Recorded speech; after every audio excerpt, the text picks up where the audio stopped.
जय हिंद फ्रेंड्स जैसे कि यूपीएससी ऑप्शनल के सेकंड पेपर में जो चिंतामणि भाग 1 के तहत निबंध जी का कविता क्या है नामक निबंध संकलन है, उसी के क्रम में आज अगली श्रृंखला आपके समक्ष प्रस्तुत है। देखिए यहाँ पे शुक्ल जी ने बात की है चमत्कारवाद के बारे में। शुक्ल जी की चमत्कारवाद उपशीर्षक के अंतर्गत वे कविता में उक्त वैचित्र की चर्चा करते हुए ये स्पष्ट करते हैं कि कविता का उद्देश्य कोरा वैचित्र या चमत्कार भी नहीं होता है।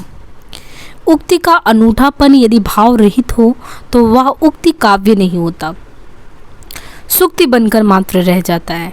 कविता में वह वक्रता अभिप्रेत है जो भाव प्रेरित हो, ना कि बुद्धि प्रेरित। एक तरीके से भावनाएं केंद्र में होनी चाहिए। कविता कर रहे हैं ना कि आप लॉजिकल बातों को पेश कर रहे हैं, तो वही चीज़ कहा जा रहा है कि कविता में वह वक्रता अभिप्रेत है जो भाव प्रेरित हो, ना कि बुद्धि प्रेरित। वचन की भाव प्रेरित वक्रता के सुंदर उदाहरण सूर के भ्रमर गीत में दिखाई पड़ता है। वक्रता को काव्य में अत्यधिक महत्व देने वाले भारतीय आचार्य कुंतक तथा यूरोपीय चिंतक क्रोचे दोनों की आलोचना करते हुए वक्रता को कविता का साधन बताते हैं। कविता क्या है? निबंध में जब शुक्ल जी मौलिक सौंदर्य शास्त्र की चर्चा करते हुए सौंदर्य के जो आंतरिक पक्ष हैं, बाहरी पक्ष क्या है, तो वो खुद कहते हैं कि सौंदर्य कोई बाहर का कोई वस्तु नहीं है, मन के भीतर की वस्तु है।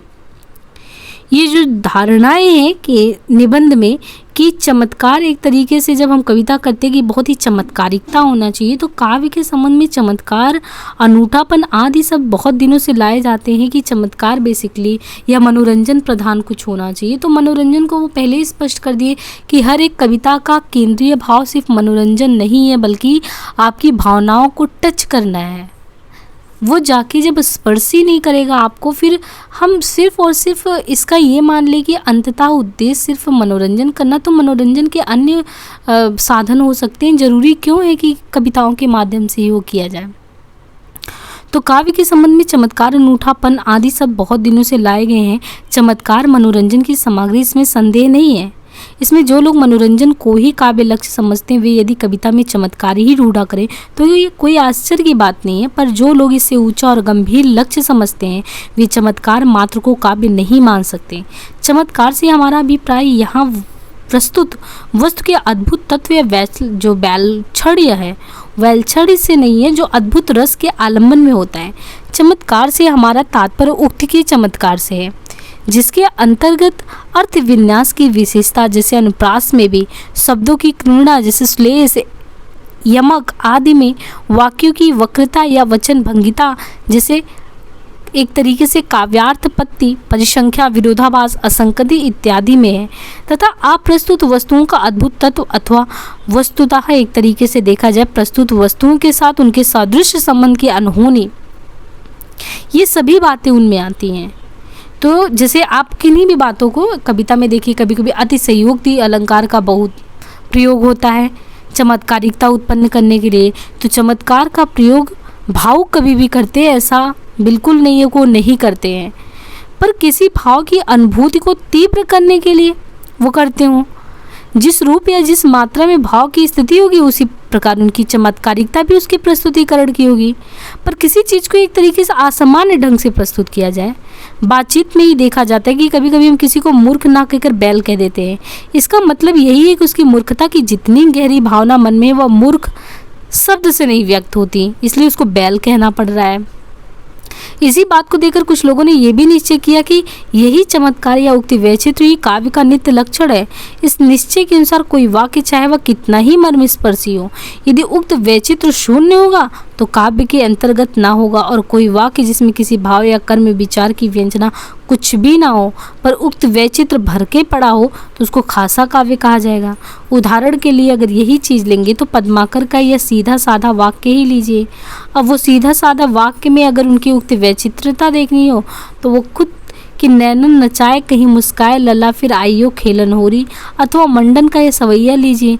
अली हो तो गई जमुना जल को, सो कहाँ को बीर विपत्ति भरी, गहराए के घारी घटा उन्हें इतने में गागर शीस धरी, रपटियो पग घाट चढ़ियो न गयो, कभी मंडन है एक बिहाल गिरी, चिरजीहू नंद को बारी अरो गई, बाहा गरीब न ठाड़ी करे।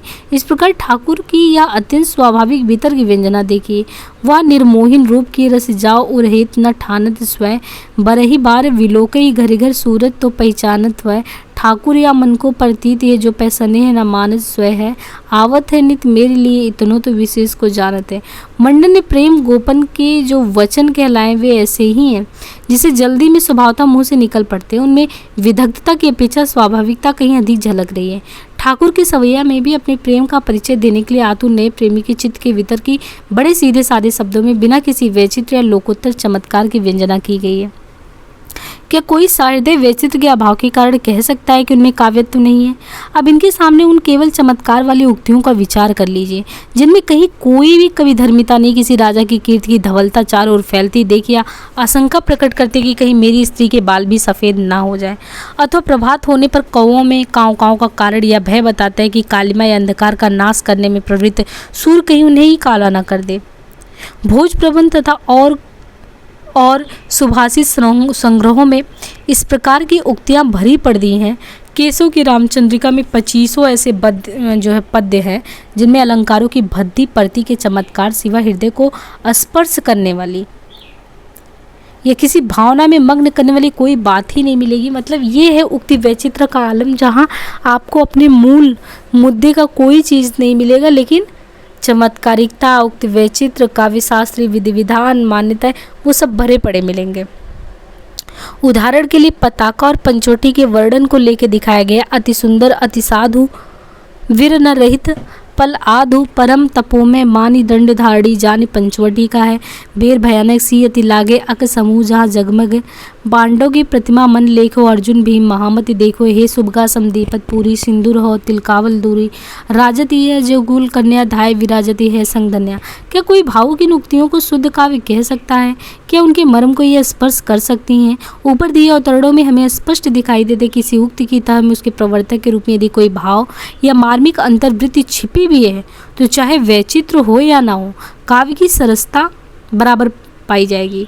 पर यदि कोरा वैचित्र या चमत्कार ही भरा पड़ा हो तो थोड़ी देर के लिए कुछ कौतूहल मन में आएगा। तो देखिए, कविता में कवि धर्मिता को निर्वहन करते समय उक्ति वैचित्रों को ठूस ठूस के नहीं भरना, कहने का ये मतलब है कवि का। सरसता होनी चाहिए, चमत्कार उत्पन्न करना है, जरूरी है, लेकिन जितना जरूरी उतना ही करना है, नहीं तो वो कुछ बस कौतूहल कर देगा, मन बहलाने का काम कर देगा। जो मूल मुद्दा है आपके काव्य के सृजन का, वो उसका उद्देश्य नहीं पूरा होगा। केवल कौतूहल तो बाल वृत्ति है, बच्चों के लिए होता है ना कौतूहल। कविता सुनना और तमाशा देखना एक बात नहीं है कि आप तमाशा देख रहे हो वही अर्थ निकलेगा और आप कविता सुन रहे हो वही उसका अर्थ है। यदि सब प्रकार की कविता में केवल आश्चर्य कौतूहल का ही संचार माने, तब तो अलग अलग स्थायी भावों के रस रूप में अनुभूति और भिन्न भिन्न भावों के आश्रयों के साथ तदात्म्य का कहीं प्रयोजन ही नहीं, कोई मतलब ही नहीं दिखेगा।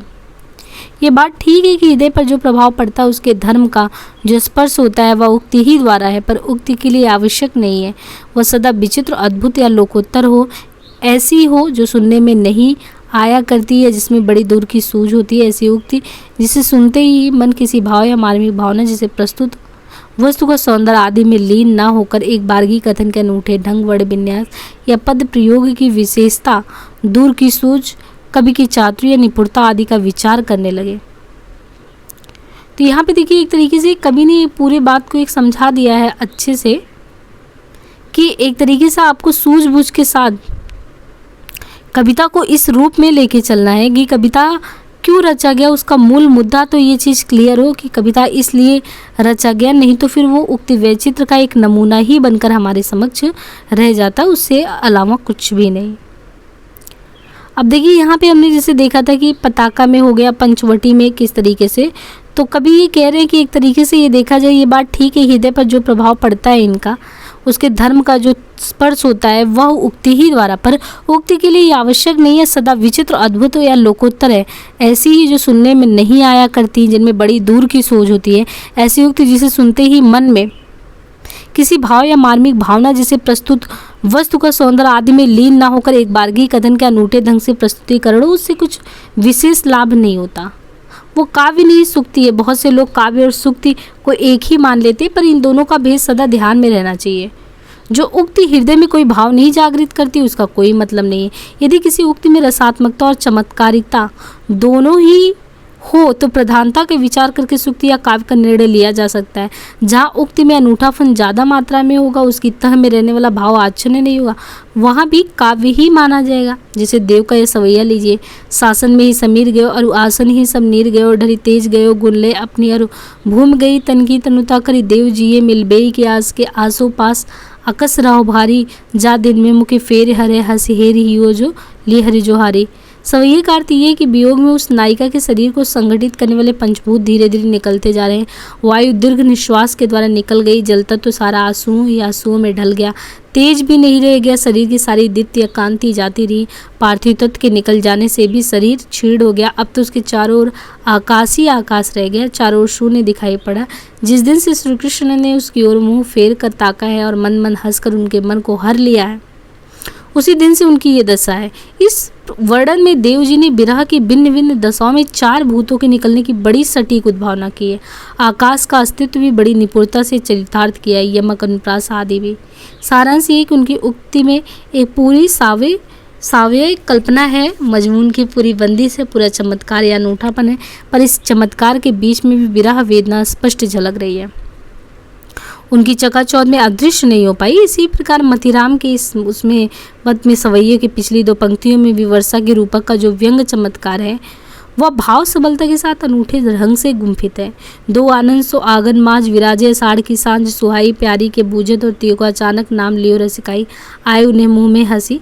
तो इसके विरुद्ध विहारी को उन उक्तियों में बिरहड़ी के शरीर के पास ले जाते शीश के गुलाब जल सूख जाते हैं और उसकी विरह ताप की लपट के मारे माघ के महीने में भी पड़ोसियों का रहना कठिन हो जाता है। एक तरीके से उक्ति वैचित्रों चमत्कारिकता अति चमत्कारिकता में कृष्णता के कारण बिरहड़ी मांस खींचने के साथ दो चार हाथ पीछे और सांस छोड़ने के दो चार हाथ आगे उड़ जाती है। अत्युक्ति का एक बड़ा तमाशा ही खड़ा किया जाता है, कहीं यह सब मजाक कहीं यह वेदा। ये कहा जा चुका है कि उमड़ते हुए भाव की प्रेरणा से अक्सर कथन के ढंग में कुछ वक्रता आ जाती है। ऐसी वक्रता काव्य की प्रक्रिया के भीतर रहती है, उसका अनूठापन भाव विधान के बाहर की वस्तु नहीं है। उदाहरण के लिए दास जी की ये दशा सूचक उक्तियाँ लीजिए। अब तो विहारी के बानक गेरे तेरु तंदूति केसर को नैन कश्मीर वो श्रोन तब्बानी स्वाति बूदन के चातक वो। तो एक तरीके से इसमें भी ऐसे ही भाव प्रेरित वक्रता द्विज देव की इस मनोहर उक्ति में भी देखने को मिलते हैं। तू जो कहीं सकी लोनो स्वरूप सोम अज्ञान को लोनी गए लागे। ऐसे प्रेम के स्फुरण का विलक्षण अनुभूति नायिका को हो रही। कभी आंसू आते, कभी अपनी दशा पर अचरज होता, कभी हल्की सी हंसी भी आ जाती कि अच्छी भला मैंने मोल ली। इस बीच अपनी अंतरंग सखी को सामने पाकर किंचित विनोद चातुरी की भी प्रवृत्ति दिखाती। ऐसी जटिल अंतर्वृत्ति द्वारा प्रेरित उक्ति में विचित्रता आ ही जाता है। ऐसी चित्रवृत्तियों के अवसर घड़ी घड़ी ही आया नहीं करते। सूरदास जी का भ्रमर गीत भी ऐसे भाव प्रेरित वक्र उक्तियों से भरा पड़ा है। उक्ति की वहीं तक की वचन भंगी या वक्रता के संबंध में हमसे कुंतक जी को वक्रोक्ति काव्य जीवतम मानते बनता है, जहाँ तक कि वह भावानुमोदित हो या किसी मार्मिक अंतर्वृत्ति से संबंधित हो, उसके आगे नहीं। कुंतक जी की वक्रता बहुत व्यापक है, जिसके अंतर्गत वे वाक्य वैचित्र की वक्रता और वस्तु वैचित्र की वक्रता दोनों लेते हैं। सालिंगरात एक तरीके से देखें तो वक्रता के चमत्कार में ही वह काव्य तत्व मानते हैं। यूरोप में भी आजकल क्रोसी के प्रभाव से एक प्रकार का वक्रोक्तिवाद जोर पर है। विलायती वक्रोक्तिवाद लक्षण प्रधान है। लाक्षणिक चपलता और प्रगल्भता में भी उक्ति के काव्य अनूठे स्वरूप में बहुत से लोग वहाँ कविता मानने लगे हैं। उक्ति ही उक्ति होती है, ये तो सिद्ध बात है। हमारे यहाँ भी व्यंजक वाक्य ही काव्य माना जाता है। अब प्रश्न है कि कैसी उक्ति किस प्रकार की व्यंजना करने वाला व्यक्ति वक्रोक्तवादी उसको कहेंगे या सामान्य व्यक्ति कहेंगे। मनोरंजन मात्र काव्य का उद्देश्य न मानने वाले इस बात का समर्थन करने में असमर्थ होंगे कि वे किसी लक्षण में उसका प्रयोजन अवश्य ढूंढेंगे। आगे देखिए, कवि जो है यहाँ पे कविता की भाषा पे भी बात करते हैं।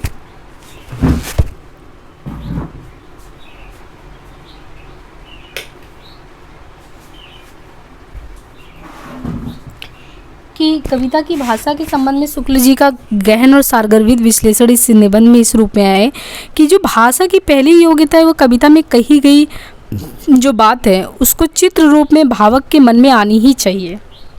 इस बात को वे निबंध के आरंभ में व्यक्त करते हुए भी कहते हैं कि काव्य में अर्थग्रहण मात्र से काम नहीं चलेगा, यानी ये अर्थवत्ता ही पूरे काव्य में नहीं। जब आप किसी भी कहानी, कविता, उपन्यास के माध्यम से कोई भी घटना का उद्घाटन करें, उस समय बिंबात्मकता महत्वपूर्ण भूमिका में होनी चाहिए। जैसे जैसे आप कहेंगे, एक बिंब सामने वाले पाठक या श्रोता जो भी है उसके मन में वो उठना ही चाहिए।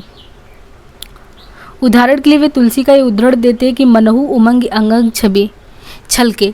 भाषा की दूसरी विशेषता के संदर्भ में वो कहते भी हैं कि जहाँ शास्त्रीय मीमांसक, तत्व निरूपक, जाति संकेत वाले शब्दों तथा पारिभाषिक शब्दों का प्रयोग, वही कवि मर्मस्पर्शी विशेष व्यापार सूचक शब्दों का भी प्रयोग करता है।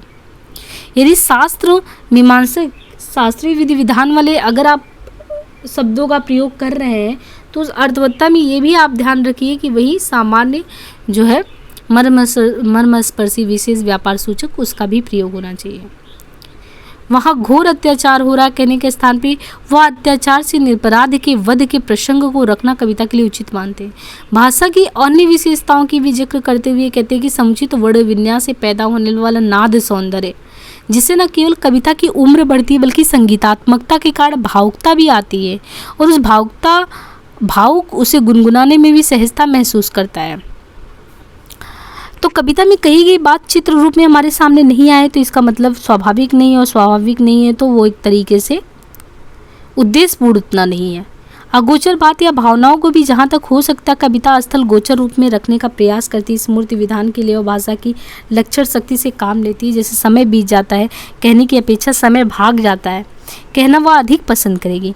किसी काम से हाथ खींचना, किसी का रुपया खा जाना, कोई बात पी जाना, दिन ढलना या डूबना, मन मारना, मन छूना, शोभा बरसना, उदासी टपकना इत्यादि ऐसी ही कभी समय से उक्तियां हैं जो बोलचाल में रूढ़ होकर आई हैं। लक्षण द्वारा स्पष्ट और सजीव आकार प्रदान का विधान प्रायः सब देशों के कवि कर्म में पाया जाता है। धन भूमि वनपंथ पहारा, जय जय नाथ पाँव तुम धारा, तुलसी। मनहु उमंग अंग छवि छवि छलके, चुनरी चारु चुई सी परे, बनन में बागन में बगरो बसंत पद्माकर, वृंदावन बागन पे बसंत वर्षों पर पद्माकर।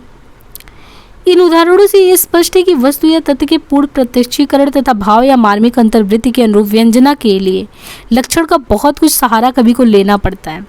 भावना को मूर्त करना है ना, तो मूर्त रूप में रखने की जरूरत पड़ती है। कविता की भाषा की दूसरी विशेषता यही कहती है, उसमें जाति संकेत वाले शब्दों की अपेक्षा विशेष रूप से व्यापार सूचक शब्द ज़्यादा होते हैं। बहुत से ऐसे शब्द हैं जिसे किसी एक का नहीं बल्कि बहुत से रूपों या व्यवहारों या व्यापारों के एक साथ व्यवहार या अर्थ ग्रहण चलता रहता है। ऐसे शब्द को हम कहते हैं जातीय संकेत दे रहे हैं। ये मूर्ति विधान के प्रयोजन के नहीं होते। किसी ने कहा है कि वहाँ बड़ा अत्याचार हो रहा है, तो फिर अत्याचार को आप ये भी कह सकते हैं कि अत्याचार मतलब मारना, पीटना, डांटना, डपटना, लूटना, पाटना, मतलब क्योंकि आप अत्याचार शब्द सुन रहे हैं तो वो सब जितने भी शब्द मारना, पीटना और ये सब अत्याचार की ही उसमें आएगा। तो कुछ विशेष व्यापारों को स्पष्ट चित्र या मूर्त रूप नहीं खड़ा हो पाता, तो इससे ऐसे शब्द कविता के उतने काम के नहीं होते। ये तत्व निरूपण, शास्त्रीय विचार आदि में अधिक उपयोगी होते हैं। ये भिन्न भिन्न शास्त्रों में बहुत से शब्द तो विलक्षण ही अर्थ होते हैं और पारिभाषिक कहलाते हैं। पर कविता कुछ वस्तुओं और व्यापारों को मन के भीतर मूर्त रूप में लाना और प्रभाव उत्पन्न करने के लिए कुछ देर रखना चाहती है। अतः उक्त प्रकार के व्यापक अर्थ संकेतों से ही उसका काम नहीं चल सकता। इससे जहाँ उसे किसी स्थिति का वर्णन करना रहता है, वहाँ वह उसके अंतर्गत सबसे अधिक मर्म स्पर्शनीय कुछ विशेष वस्तुओं या व्यवहारों को लेकर उनका चित्र खड़ा करने का आयोजन करती है।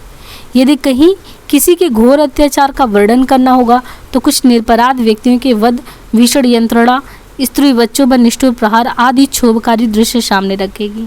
वहाँ घोर अत्याचार हो रहा है, इस वाक्य के द्वारा वह कोई प्रभाव नहीं उत्पन्न कर सकती। अत्याचार शब्द के अंतर्गत न जाने कितने व्यापार आ सकते हैं, तो उसे सुनकर या पढ़कर संभव है कि मन में आपका एक आध आ जाए, लेकिन उपयुक्त विचार से ही किसी व्यवहार या शास्त्र के पारिभाषिक शब्द भी तो काव्य में लाए जाने योग्य नहीं माने जाते। हमारे यहाँ के आचार्यों ने पारिभाषिक शब्दों के प्रयोग में अप्रतित दोष माना है कि अगर आप पारिभाषिक शब्दों का प्रयोग करें तो वो अप्रतित दोष की श्रेणी में है।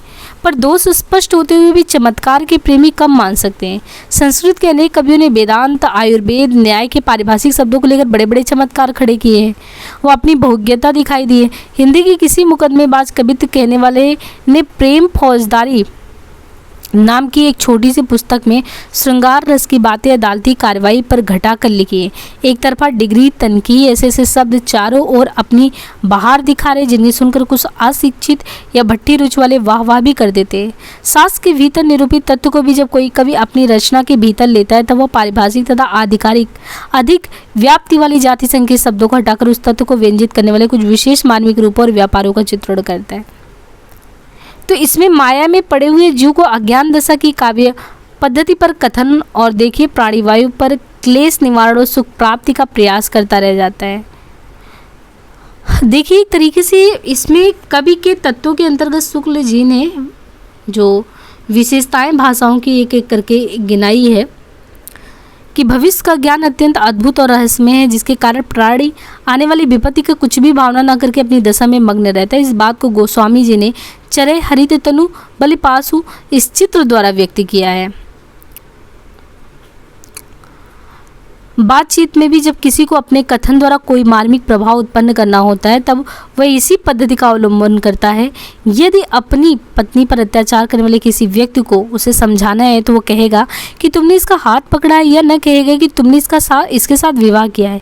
विवाह शब्द के अंतर्गत न जाने कितने विधि विधान है जो सब एक बारगी मन में आ भी नहीं सकते, और उतने व्यंजक या मर्मस्मृति तरीके से तो बिल्कुल भी नहीं। अतः ये कहने वाला उनमें से जो सबसे अधिक व्यंजक और स्वाभाविक व्यापार हाथ पकड़ना है, जिसे सहारा देने का चित्र सामने आता है, उसे भावना में लाता है। तीसरी विशेषता ये थी कि वही नाद सौंदर्य से संबंधित तो वही है कि कविता की भाषा में वर्ण विन्यास की बात है।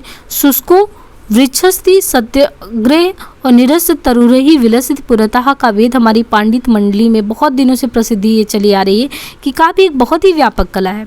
जिस प्रकार मूर्ति विधान के लिए कविता चित्र विद्या की प्रणाली का अनुसरण करती है, उसी प्रकार नाद सौष्ठों के लिए भी वह संगीतात्मक का कुछ कुछ सहारा लेती है। श्रुति कटु मानकर कुछ वर्णों का त्याग, वृत्ति विधान, लय, ये जो अंत्यप्रयास आदि नाद सौंदर्य साधन के लिए नाद सौंदर्य सौष्ठों के निमित्त निरूपित वर्ण विशेषता को हिंदी के हमारे कुछ पुराने कवि इतने दूर तक घसीट ले गए कि उनकी बहुत सी रचना बेडौल और भावशून्य सी प्रतीत होती है।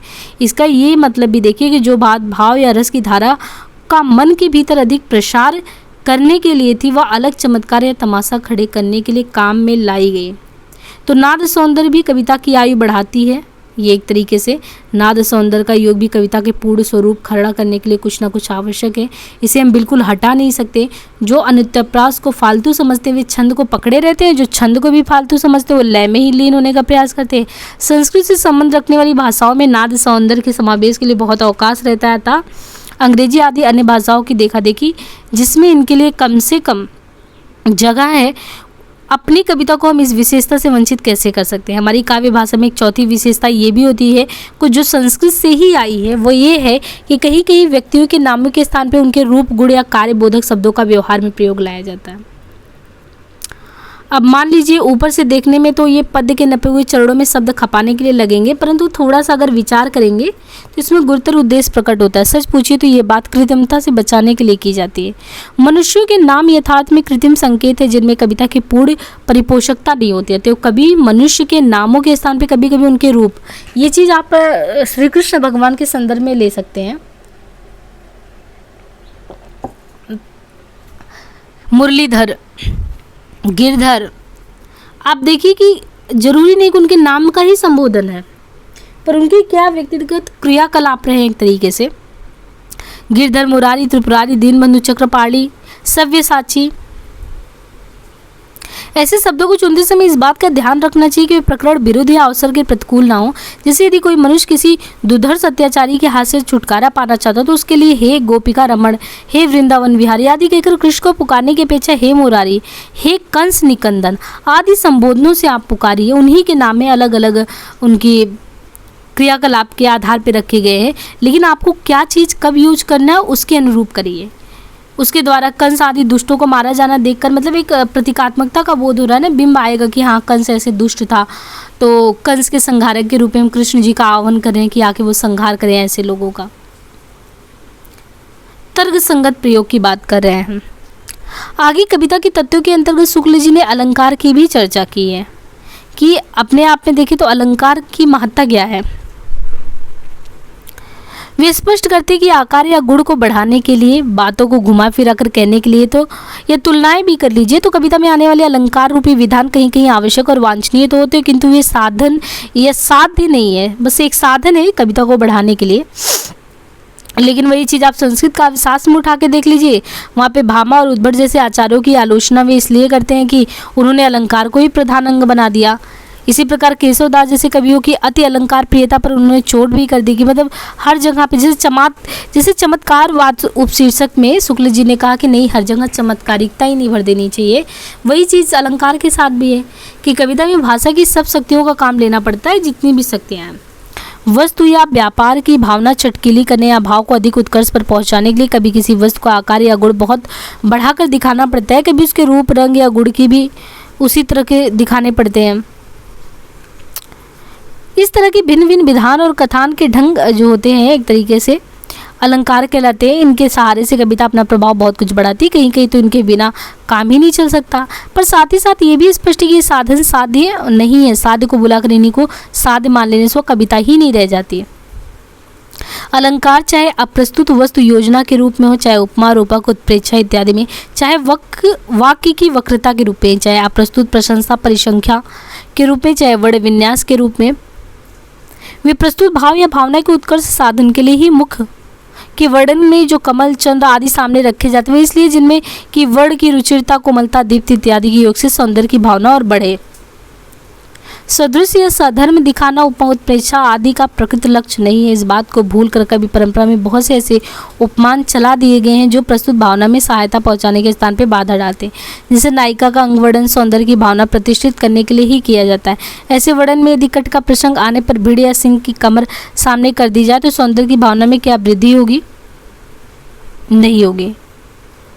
भरत मुनि ने रस की प्रधानता की ओर ही संकेत किया था, पर भामा उद्भट आदि प्राचीन आचार्यों ने तो वैचित्र का पल्ला पकड़कर अलंकार को ही प्रधानता दे दी। ऐसे बहुत से आचार्य हैं। रुद्रट मम्मट के समय ही काव्य को प्रकृति स्वरूप उभरते उभरते विश्वनाथ महापात्र के साहित्य दर्पण में भी साफ उभर आया। ये प्राचीन जितना भी गड़बड़ झाला बेटे बहुत दिन हो गए, वर्ण वस्तु और वर्णन प्रणाली बहुत दिनों से एक दूसरे से अलग कर दी गई। प्रस्तुत अप्रस्तुत के भेद है। तो एक तरीके से स्वभावोक्ति उदात्त अत्युक्ति, यदि स्वभावोक्ति अलंकार को लेकर कुछ अलंकारी प्रेमी ये कह बैठते हैं कि प्रकृति का वर्णन भी तो स्वभावोक्ति अलंकार ही है। तो अलंकारों की इतनी ज़्यादा कोटियों का प्रयोग करना तार्किक दृष्टि से शुक्ल जी के दृष्टि में ठीक नहीं है। अब अलंकारों के भीतर स्वभावोक्ति का ठीक ठीक क्षण निरूपण भी नहीं कर सकते, अर्थात जिसमें अब इसमें एक एग्जाम्पल के थ्रू भी बताया। स्वभावोक्ति डिम्बते स्वक्रिया रूप वर्णनम, अर्थात जिसमें बालक दिकों की निज की क्रिया का रूप का वर्णन वह स्वभावोक्ति है। प्रथम तो बालकादि देखे तो बालक आदि के पद की व्याप्ति कहाँ तक है यही स्पष्ट नहीं आता। ये समझा जा सकता है कि सृष्टि की वस्तुओं के रूप और व्यापार का वर्णन स्वभावोक्ति है। खैर बालक की रूप चेष्टा को लेकर ही स्वभावोक्ति की अलंकारिकता पर विचार कीजिए। वासल में बालक के रूप आदि का वर्णन आलम्बन विभाव के तहत हो। बात यह है कि जिस प्रकार एक कुरूप स्त्री अलंकार लादकर सुंदर नहीं हो सकती, उसी प्रकार प्रस्तुत या तत्व की रमणीयता के अभाव में अलंकारों का ढेर काव्य की सजीव स्वरूप चित्रण नहीं खड़ा कर सकता। केशवदास का उठा लीजिए कि 2500 पद ऐसे रखे जा सकते हैं जिनमें यहाँ से वहाँ तक उपमाएं और उत्प्रेक्षाएं तो भरी पड़ी हैं। शब्द साम्य के बड़े बड़े खेल तमाशे भी देखने को मिलते हैं। पर ये बताइए उतना होने के बाद भी क्या उनमें कोई मार्मिक अनुभूति है या नहीं है? इनमें कोई साहित्य या भावुकता है कि नहीं है? आचार्यों ने भी अलंकारों को काव्य शोभाकार सौहार्दमयी आदि कहा है, और ये चीज़ तो काव्य शास्त्रीय उसमें देखा जाए तो बहुत ही चलता है। तो एक तरीके से क्या है अलंकार? ये बिल्कुल ऐसा ही जिस सुंदर अर्थ की शोभा बढ़ाने में जो अलंकार प्रयुक्त नहीं वो काव्य अलंकार नहीं। वे ऐसे ही जैसे शरीर से उतार कर किसी अलग कोने में रखा गहनों का ढेर समझिए। अलंकार है क्या? सूक्ष्म दृष्टि वालों ने काव्यों के सुंदर सुंदर स्थल चुने और उनकी रमणीयता के कारणों की खोज करने लगे। वर्णन शैली या कथन की पद्धति में ऐसे लोगों की जो जो विशेषताएं उभर कर आए, तो वो विशेषताएं उनका वो जो नामकरण हुआ, कौन कह सकता है कि काव्य में जितने रमणीय स्थल है सब ढूंढ डाले गए। वर्णन की जितनी सुंदर प्रणालियाँ हो सकती यहाँ जो निरूपित है वो आदि काव्य रामायण से लेकर इधर तक के सभी। तो स्वाभाविकता के साथ आप अलंकारों का प्रयोग करिए। वही है कि साध्य नहीं है, एक साधन है कविता को बढ़ाने के साधन के रूप में। कविता भी, अत्याचार भी, बहुत कुछ हुआ है। लोभियों, स्वार्थियों और खुशामदियों ने उनका गला दबाकर कहीं आपात्रों की आसमान पर चढ़ाने वाली स्तुति कार्रवाई, कहीं द्रव्य नाद देने वालों की निराधार निंदा, ऐसी तुच्छ वृत्तिकाओं वाले अपवित्र हृदय कविता के निवास के योग्य नहीं है। कविता तो एक देवी की मंदिर, ऊंचे खुले विस्तृत और पुनीत हृदय। सच्चे कवि राजाओं की सवारी ऐश्वर्य की सामग्री में ही सौंदर्य नहीं ढूंढा करते।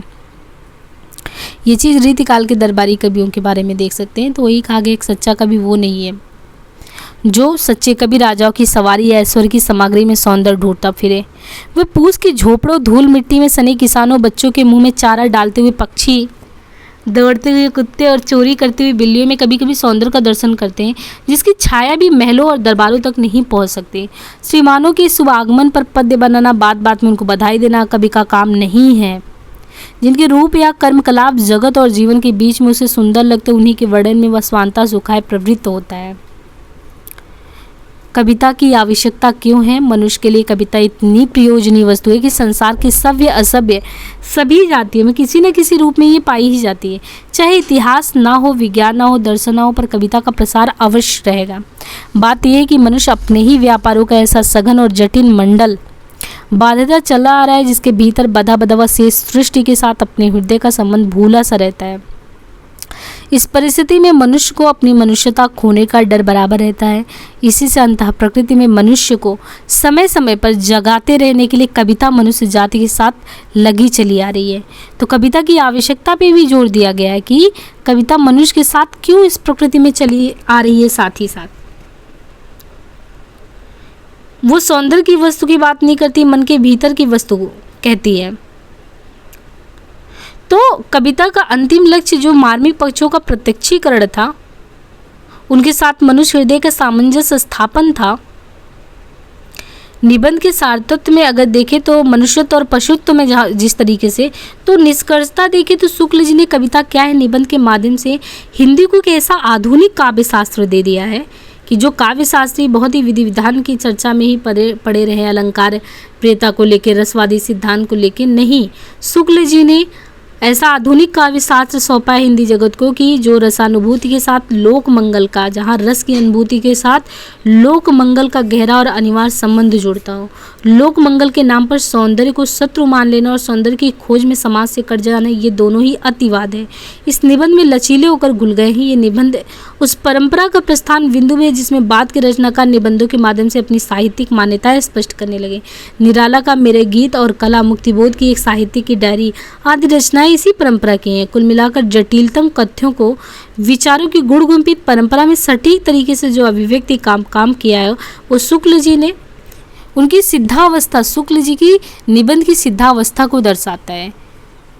जो जिन बिंदुओं के अर्थ को समझना बहुत ही गूढ़ हो, बहुत ही कठिन हो, उसको इतनी आसान भाषा में और एक कवि का कविधर्मिता क्या वो इस निबंध को पढ़ के फिर करे, तो ज़्यादा ही चमत्कारिकता, अलंकारिकता के पीछे ना जाने के पीछे जाने के बजाय वो भावों की गहरा, मतलब वही है ना कि जो कवि ने कहा है कि मार्मिक पक्षों को उठाने की बात करेगा, सच्चाई को उठाने की, उसका कवि कर्म क्या है उस पर ध्यान देगा। तो यहाँ पे ये जो है निबंध जो है कविता क्या है, ये निबंध समाप्त होता है। चिंतामणि का ये निबंध, श्रद्धा भक्ति निबंध, ये करा दिया गया है। और निबंध निलय का जो सिलेबस में था वो तो करा ही दिया है, जितने चुनिंदा अपने सिलेबस में है। अब एक दुनिया समानांतर की जो कहानियाँ छूटी मुझे वो कराना है, तो फिर ये वाला जो है सेक्शन वो ख़त्म हो जाएगा। और बाकी अपना ज़्यादा शेयर करते रहिए फ्रेंड्स वगैरह में, लोगों को बताइए इसके बारे में। जितना आप मोटिवेट करेंगे उतना ही तेज़ी से मतलब ये लाया जा पाएगा। आज के लिए इतना ही, धन्यवाद।